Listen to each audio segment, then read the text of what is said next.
Ya, sekarang saya coba untuk menjelaskan sifat tertutup. Yang ada sebagian buku mencantumkannya langsung di syarat di atas. Jadi dalam uraian definisi adalah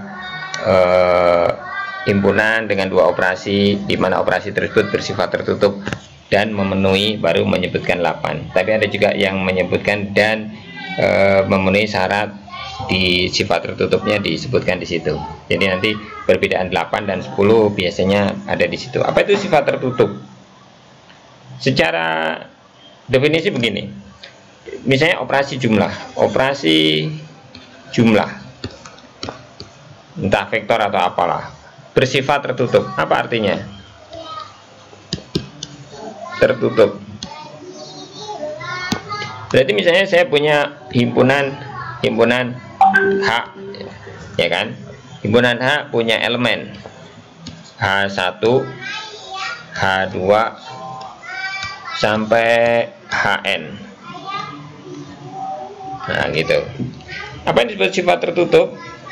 Ketika saya melakukan operasi jumlah dari himpunan H ini, misalnya H1 ditambah H2, misalnya hasilnya sama dengan H3.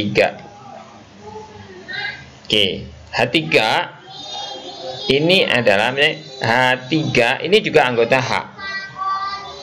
Jadi H1, H2 anggota H, dan jika H3 anggota H, maka ini sifatnya tertutup.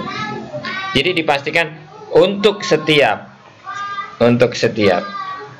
H1, H2 anggota H, maka kita akan mendapatkan H3 yang juga anggota H. Maka ini disebut sifat tertutup. Jadi maksudnya gini, jika suatu anggota himpunan dioperasikan dengan operasi tersebut, dan maka hasilnya juga anggota himpunan tersebut. Jadi nggak keluar dari situ. Itu disebut sifat tertutup. Contoh konsep ya, contoh konsep.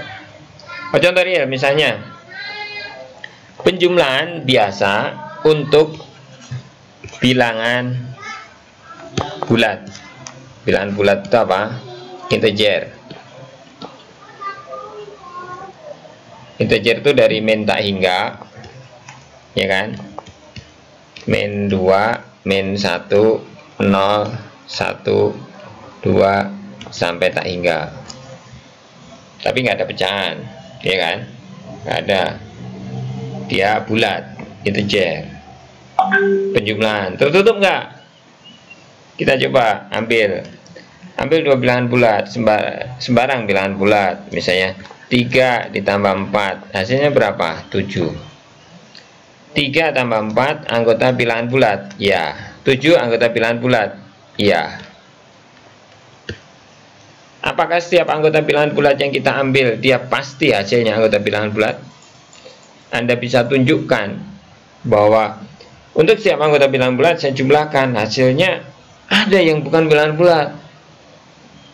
Bisa nggak? Nggak ada. Setiap A misalnya, koma B itu elemen dari bulat, maka A plus B sama dengan C, di mana C juga pasti elemen bilangan bulat. Berarti penjumlahan bilangan bulat bersifat tertutup. Jadi operasi jumlah bilangan bulat bersifat tertutup. Itu contoh. Ya, cari contoh yang lain. Kemudian ada nggak contoh yang tidak bersifat tertutup? Tidak bersifat tertutup. Tertutup.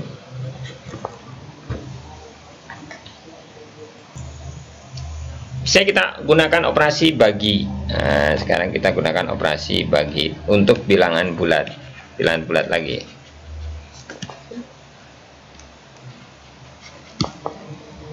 Operasi bagi untuk bilangan bulat. Misalnya kita ambil 6, saya bagi 2, hasilnya berapa? 3. 6 bilangan bulat, 6 bilangan bulat, 2 bilangan bulat, 3 juga bilangan bulat. Oh, bilangan bulat hasilnya. Iya. Coba kita yang lain. Misalnya 5 saya bagi 2. Berapa hasilnya? 2,5 atau 5/2 atau 5/2 atau 2 ya, 2 1/5 2 1/2 2 1/2 bulat bukan? Bukan, dia bilangan pecahan, ya kan? Atau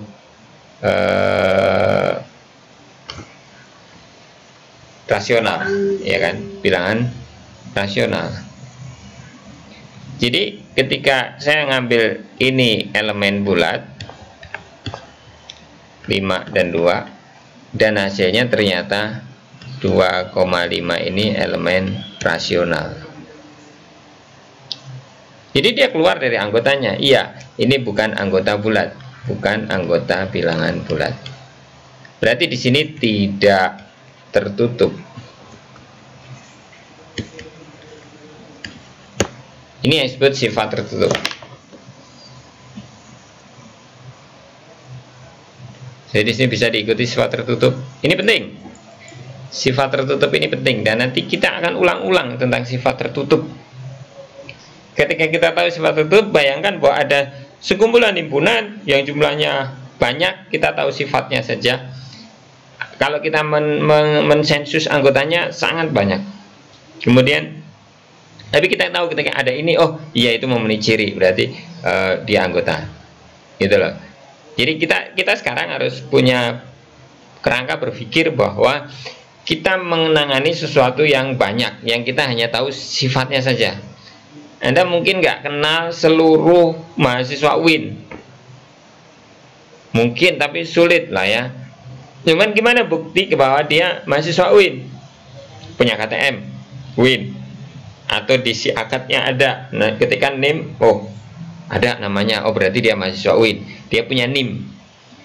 Cukup dengan dibuktikan itu, Anda tahu bahwa dia mahasiswa UIN. Tapi Anda nggak perlu tahu semua mahasiswa UIN, dan nggak perlu sebutkan mahasiswa UIN, capek. Nah sama bilangan bulat, perlu nggak Anda sebutkan semua bilangan bulat? Nggak perlu, sifatnya aja bilangan bulat itu seperti itu. Bilangan rasional itu seperti itu, bilangan real itu seperti itu, dan di kalkulus kita udah berbicara itu banyak. Dan pola pikir kita yang penting kita bawa bahwa kita akan berjumpa dengan suatu kelompok himpunan yang banyak, dan himpunan itu anggotanya banyak sekali. Kita nggak bisa mendeteksi satu-satu, kita nggak bisa menyebutkan satu-satu, tapi kita tahu itu ada. Makanya kita hanya nyebut A, B elemen himpunan ini misalnya, dan ini hasilnya elemen himpunan ini, oh dia tertutup. Taunya dari mana? Ya kita tahu sifatnya nanti. Nah mungkin ada yang masih belum sampai terpikir ke sini, makanya saya coba jelaskan ini. Silakan direnungkan, dan yang jelas pola pikir itu yang harus kita tanamkan, bahwa kita berkait dengan sesuatu yang banyak dan kita anggap itu anggota himpunan ini karena sifatnya kita tahu. Ya, ikuti ini, fahami ini, bahwa ada himpunan, ada anggota himpunan dengan sifatnya yang kita pahami.